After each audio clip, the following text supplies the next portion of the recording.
right, there's the steers I got, putting them in this pen. We're gonna add, I think 11 steers from El Dorado to this pen. The rest of what he got was heifers, but he had one compartment worth of steers. Unless it was 18. It was either 11 or 18, but they'll fit. Meet the Peterson family. Our dad, the three Peterson brothers, and our families farm together in central Kansas. Our family farm started in 1882 and has been raising cattle and crops ever since. Please subscribe to this channel and give us a like and a comment if you enjoy the video. So you can't just buy and sell the cattle, you got to take care of their health. So here's the box of vaccines. This will do several loads. Caught up on just drove over to the vet. Luckily ours lives within like 2 miles of our feedlot. Got a good amount of those. Got our dewormer in here, and got an antibiotic that we are almost out of. We keep like 3 different ones on hand to treat different things. Just a variety of different products there. Okay, got them fed some of this square bale hay. There's the steers. This will be the pen for the calves from El Dorado. Getting a few more. These are mostly heifers as well. These were too high in El Dorado, I guess. Alright guys, it's Monday morning. Look at that beautiful sky back there. Someone might be getting a shower of rain over there somewhere, but looks like it's going to be a dry week. We got a few chances of little storms, but we are going to be keeping the irrigation running, doing some more haying, and getting ready to chop silage because with how hot it is, the corn is going to dry down quickly. Before it gets too windy, I'm going to try to get over and spray some Johnson grass on the field where the river pivot is. So we've been trying to get on top of the Johnson grass for ever since we got that field. It's tricky stuff because I think it sprouts in like late May or June, and then it shoots up and heads now. So we're getting towards the second half of July, but it's like within a month and a half that stuff shoots up way high and shoots ahead. But we're at least gonna get it sprayed around the edges with the 4-wheeler. This ball hitch I kind of homemade myself so that it was a little higher than the standard drop down one because my pickup is kind of short. Also, this might be a load to pull this whole thing with my little pickup, but I think it'll be all right. Well, I should maybe be more worried about these trailer tires than my pickup. I guess they're a year older than last year. So this mower trailer I built in high school shop class. So there's a few high schooler things about it. The axle was an old stock trailer axle. I just built the frame and everything, but now it's like 15 years old. It needs repainted. The wood's in rough shape, but it's hauled the mower around a lot for us. Last year I took the little 4-wheeler to do this job. We have tree spraying chemical in it, and we have the grass herbicide stuff here, so we're gonna see if I can fit between the fence and the corn. I think it'll be all right. Or I'll maybe go on the other side of the fence. Working on gearboxes. Also, OSHA. This double crop milo field is going to be really nice. With that recent rain, we got some more water in the pond. Should be able to pump enough water on this to make it a really nice second crop behind the wheat. They are working some heifers now. I'm still feeding, and I have to go to a pasture. So I'm going to my in-laws for the weekend. So they're busy with over 100 calves to work. There's the cattle from a week ago, from Salina and some from Marysville. Those are all steers. And then here is a mixed group that's from the 26th of June. So we bought those that night we finished wheat harvest, and I still need to split them steer and heifer, but that'll have to get done next week because I'm leaving for the weekend.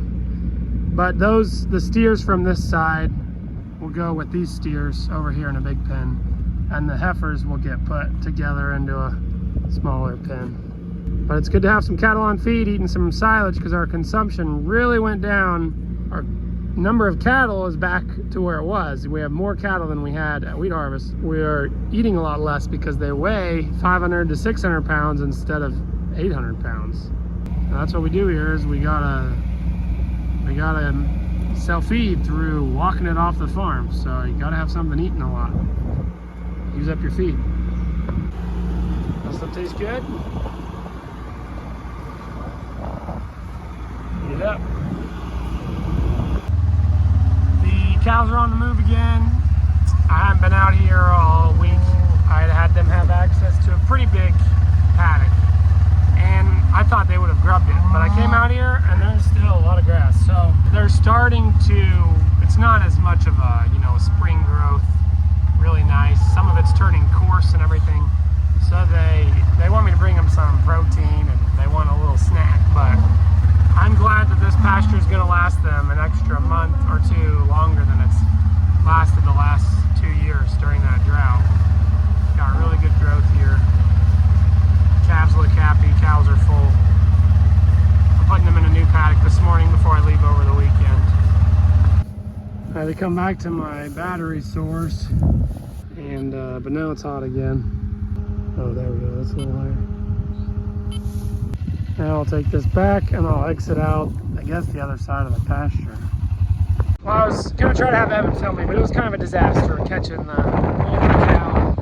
This one hole threw a fit in there, and we had to chase him in instead of catch him. But now I'm on my way. So Bubba's going to the sale after breeding over 100 calves for us. There's a couple old cows that aren't bred anymore in there, and the one baby calf out of that short-term heifer, she calved as a yearling and didn't produce enough milk, so we're going to let somebody else bottle feed her because I don't have time to bottle feed her. I want her to get a lot more milk than she was getting from her young mom. Another day, same old manure. This cattle, manure's already made money once, so time for it to make money again.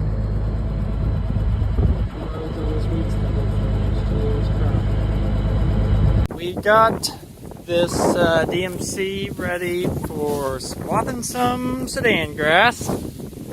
We put a high throw kit on it and some higher skids. So the idea here is we want to cut it at least 6 inches off the ground so this sedan grass will regrow.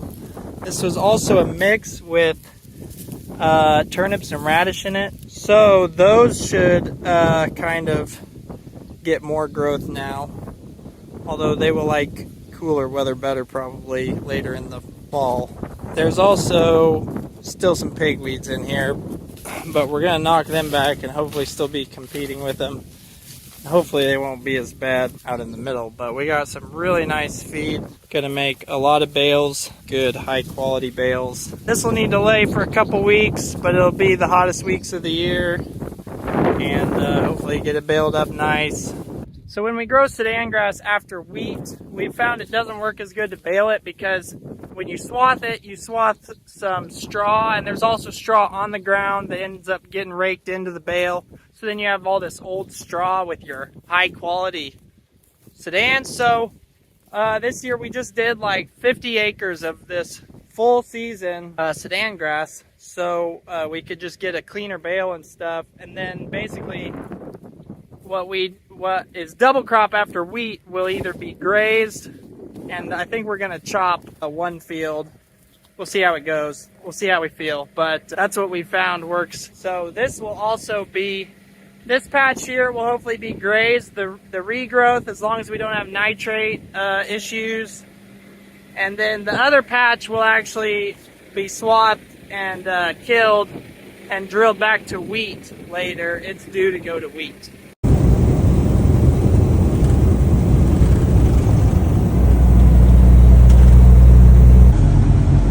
Dad is bringing some dirt and rock in to put right behind the bunks there. And then I'm loading some manure to haul out to the fields. We release the cattle out to graze around the pond.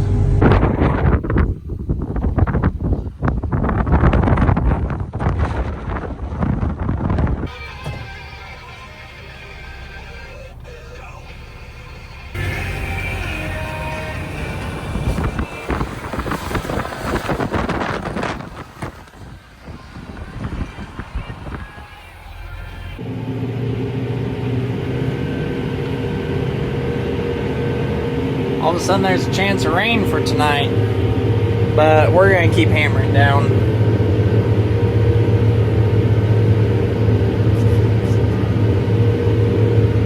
Actually, I might stop, but everything is working good.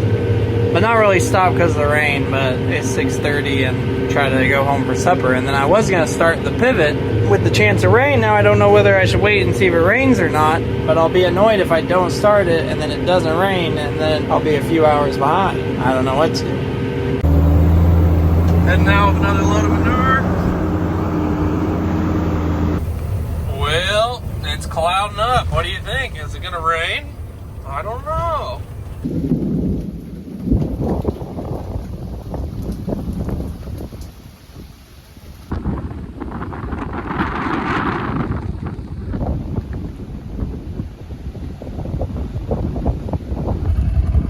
Pretty good rain, close to 2 inches, I would say there.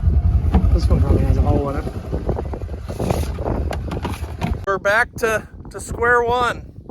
The pond is full again, thanks to 4 inches of rain last night. West of here had 9 inches, north of here had 9 inches. I had 4, and then out east at the feedlot, they had about 2. But my pond is overflowing like crazy. I wish I'd have been pumping non-stop. If I knew it was going to fill up again, I wouldn't have been as conservative with what I've put on the beans so far, but I didn't want to run out of water when the beans really needed it, so I was trying to wait till August. But now we are plumb full again. I don't think I might not even get this empty now by the end of irrigation season. We'll see how much it rains from now on, but pretty crazy. I was just filming the same video a couple months ago when this pond filled up. So pretty crazy to have it filled up at the end of July when typically we're pretty dry, especially with an unforecasted rain. There was no chance of rain yesterday. You know, we were working hauling manure. All of a sudden it clouds up and wake up this morning and it's flooding all over the place. Well, this is the double crop milo field that we planted by this creek that goes underwater sometimes. Well, this is one of those times. I'm not sure if any of that will come back. That's a lot of water on top of it. It's a river.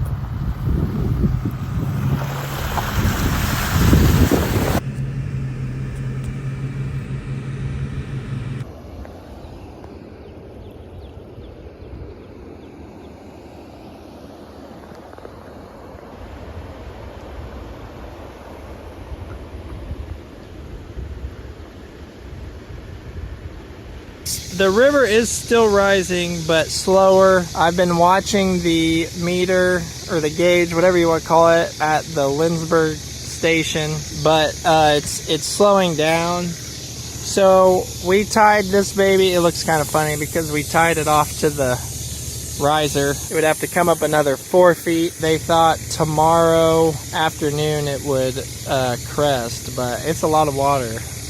So I guess I came to look and decide whether we should pull this farther. I think it would take another rain to, like the floodplain of the river. Like in 2019, this corn would have been underwater, but that was more in the springtime when the river was out of its banks for a while. Like there's kind of a rise over here. Like we could pull the pump up there and it would take a biblical flood to go underwater then, but like this low area here would fill with water. But that's when like the river's backed up and like hardly even moving, and this is a flash flood. This is a new experience because, you know, we haven't really had extra rainfall for the past 3-4 years. We've only been farming this field for like 4 years, so it's kind of a new experience for us. I do hope our log jam is getting smaller and not bigger. Hopefully it's high enough it's washing some of that stuff away. It's been a lot better the last 2 years, but I'd hate to see more start piling up. City of Salina has a big old log jam in the middle of town or something. I haven't seen it, but they've been trying to figure out how they're gonna fix it. And maybe the river will be getting high enough now that it'll take care of their problem for them. That would be nice, but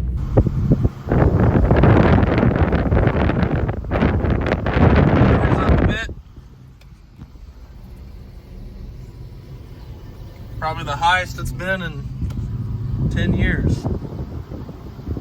This waterway on a lot of water when it rains from the watershed to the south. It was running even heavier than this earlier. This stuff is gonna get tall. My mom's freezer was almost empty and I have some space in my freezer.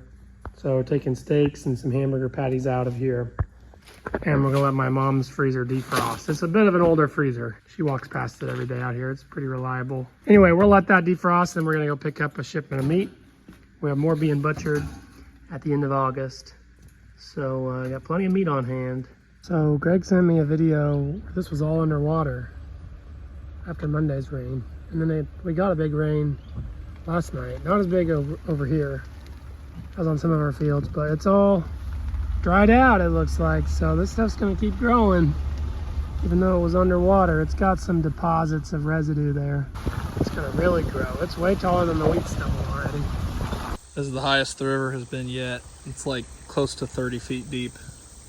And it goes, that's the back side or the front side of the river. So it goes out into whoever that person's field is on the other side.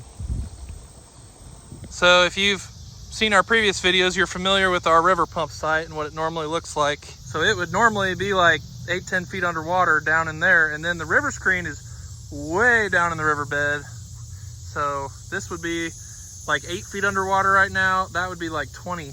And to see this river level almost parallel with way up here.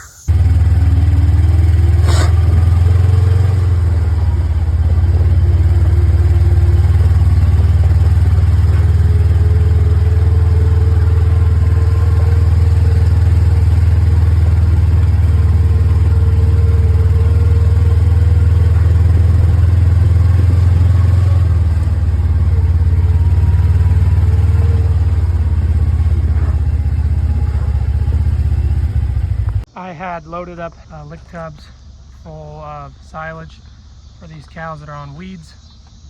They were getting towards the end of their pen and I was coming down here to pick up my kids from grandma's. So they each get a little silage. This is almost the very end of the corn silage. We are nearing the time to chop corn silage and we're also nearing the back of the pit. We would have been out by now, but I've been feeding kind of split triticale and corn silage in the grower 1 and grower 2 rations. All right, my chores are done, and Evan and I are going to work these 41. This set is getting therapies, as some of them were off the cow, I could tell. The first night they weren't so bad, but by the morning they were pretty loud for only 41 head. So sometimes with groups of cattle, I try to guess their numbering systems.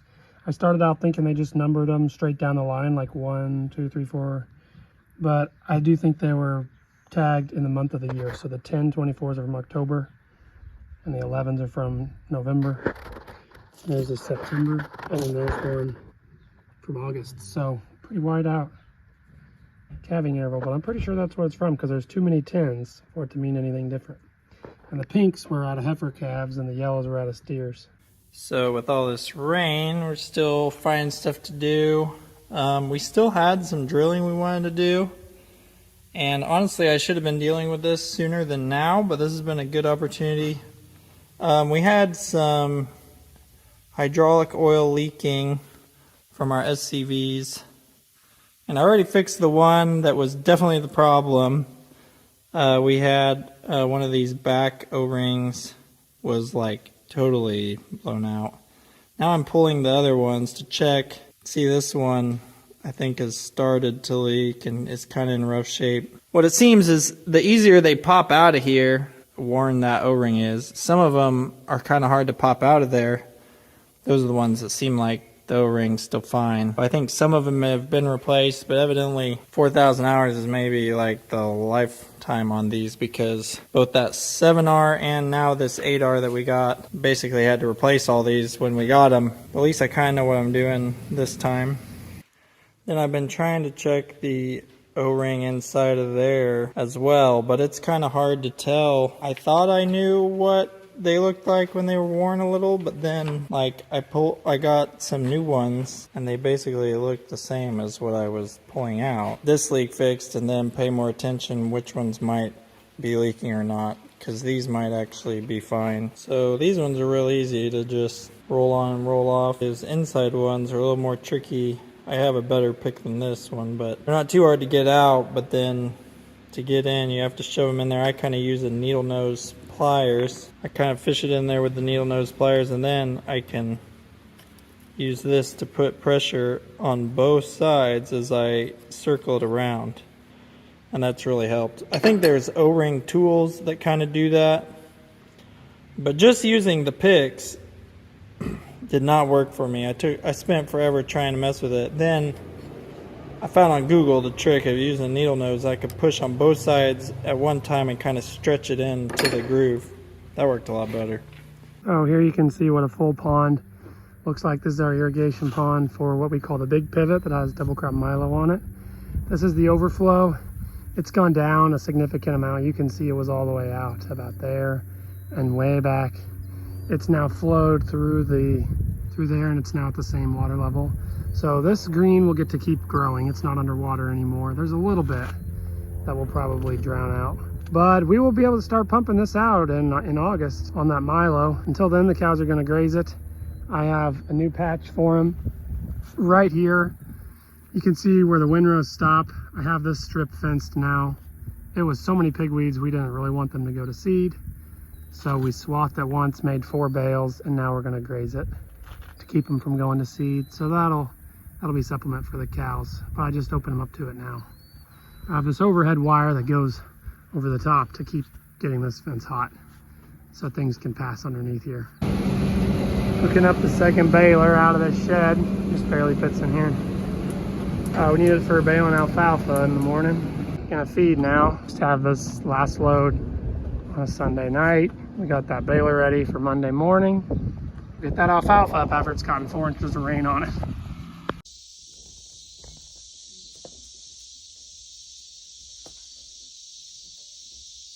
These beans are loving all this rain.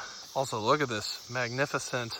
It's not even the sunset. The sunset is behind my house. It's the reflection of the sun on that big old thunderstorm tour, probably in the southeast corner of the state.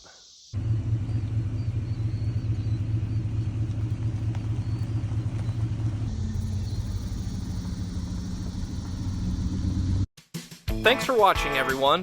Check out our music videos linked in the description.